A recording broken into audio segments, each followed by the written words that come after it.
ಜ್ಯೋತಿಗೆ ಮತ್ತೆ ಅರ್ಜಿ ಕರೆದು ಪರಿಷ್ಕರಣೆ ಮಾಡ್ತಾ ಇದ್ದಾರೆ, ಮತ್ತೆ ಮನೆ ಮನೆಗೆ ಹೋಗ್ತಾ ಇದ್ದಾರೆ. ಗೃಹಲಕ್ಷ್ಮಿಗ ಗೃಹ ಜ್ಯೋತಿಗ ಜ್ಯೋತಿಗೆ ಅವಾಗ ಹೇಳಿದರು 200 ಯೂನಿಟ್ ಫ್ರೀ. ಈಗ ಯಾಕೆ ಕಂಡೀಷನ್ನು? ಆವಾಗ ಬೇಕೋ ಬೇಡವೋ? ಈಗ ಬೇಡ ಅಂದವರು ನೀವು ಅದನ್ನು ಗಿವ್ ಇಟ್ ಪಾಲಿಸಿ ಮೂಲಕ ಕೊಟ್ಬಿಡಿ ಅಂತ ಕೇಳ್ತಿದ್ದಾರೆ. ಆವಾಗ ಕಾಕಾ ಪಾಟೀಲ್ಗೂ ಫ್ರೀ, ಮಾದೇವಪ್ಪಂಗೂ ಫ್ರೀ, ಜಮೀರ್ ಅಹಮದ್ಗೂ ಫ್ರೀ. ಈಗ ಯಾಕೆ ಕಂಡೀಷನ್ನು? ಈಗ ಯಾಕೆ ಮನೆ ಮನೆಗೆ ಹೋಗಿ ಪರಿಷ್ಕರಣೆ? ಉದ್ದೇಶ ಏನು?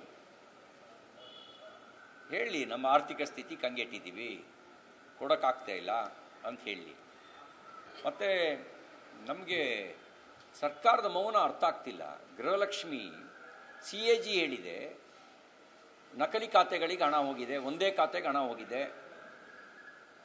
ಸತ್ತವರ ಹೆಸರಿಗೆ ಹಣ ಹೋಗಿದೆ. ಇದು CAG ಹೇಳ್ತಾ ಇದೆ. ತನಿಖೆಗೆ ಯಾಕೆ SIT ಮಾಡ್ತಿಲ್ಲ? ಯಾಕೆ FIRನ ಇವತ್ತಿನವರೆಗೂ ದಾಖಲಿಸ್ಕೊಂಡಿಲ್ಲ? ಬಡವರ ಹೆಸರಿನಲ್ಲಿ ಲೂಟಿ ಮಾಡೋದನ್ನು ಕಾಂಗ್ರೆಸ್ ಪಾರ್ಟಿ ಸಮರ್ಥನೆ ಮಾಡಿಕೊಡುತ್ತಾ? ಯಾಕೆ ಇವತ್ತಿನವರೆಗೂ SIT ರಚನೆ ಮಾಡಿಲ್ಲ? ಮತ್ತು ಯಾಕಾಗಿ FIR ದಾಖಲಿಸಿಲ್ಲ? ವಿಧಾನ ಪರಿಷತ್ನಲ್ಲಿ ಚರ್ಚೆ ಆಯಿತು. ಗೃಹಲಕ್ಷ್ಮಿ ಯೋಜನೆಯ 5,000 ಕೋಟಿ ರೂಪಾಯಿ ಖಾತೆಗೆ ಜಮಾ ಆಗಿಲ್ಲ 2 ತಿಂಗಳದು ಅಂತ ಆರಂಭದಲ್ಲಿ ಉಡಾಫೆ ಮಾತಾಡಿದ್ರು ಅವತ್ತಿನ ಸಚಿವರು. ಮಹೇಶ್ ತೆಂಗಿನಕಾಯಿ ಅವರು ದಾಖಲೆಗಳನ್ನು ತಂದಿಟ್ಟರು. ವಿಧಾನಸಭೆಯಲ್ಲಿ ಭಾಳ ದೀರ್ಘ ಚರ್ಚೆ ಆಯಿತು.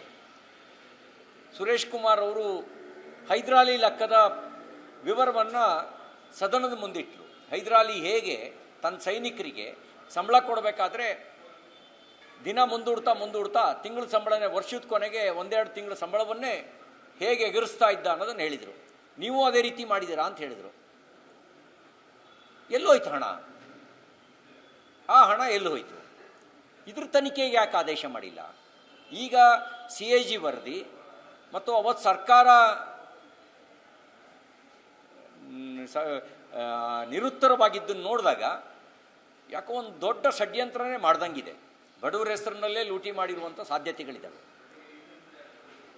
ಈಗ ED ಮತ್ತು CBI ವಾಲ್ಮೀಕಿ ಅಭಿವೃದ್ಧಿ ನಿಗಮದ ತನಿಖೆ ನಡೆಸ್ತಿರೋ ಸಂದರ್ಭದಲ್ಲಿ ಹೇಗೆ ಶೆಲ್ ಕಂಪನಿಗಳಿಗೆ, ಮುಂಬೈ ಬೇಸ್ಡ್ ಶೆಲ್ ಕಂಪನಿಗಳಿಗೆ ಹಣ ಟ್ರಾನ್ಸ್ಫರ್ ಮಾಡಿದ್ದಾರೆ ಅನ್ನೋದನ್ನು ವಿವರವಾಗಿ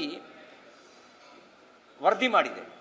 ಅದನ್ನೆಲ್ಲ ನೋಡಿದಾಗ ಇದು ಕೂಡ ಅದೇ ರೀತಿಯ ಒಂದು ಅಕ್ರಮ ಆಗಿರ್ಬೋದು ಅನ್ನುವಂಥ ಅಕ್ರಮದ ವಾಸನೆ ಬಡಿತಾ ಇದೆ. ಇದಕ್ಕೆ ಸರ್ಕಾರ ತಕ್ಷಣ ಕೇಸ್ ದಾಖಲಿಸ್ಕೊಳ್ಬೇಕು.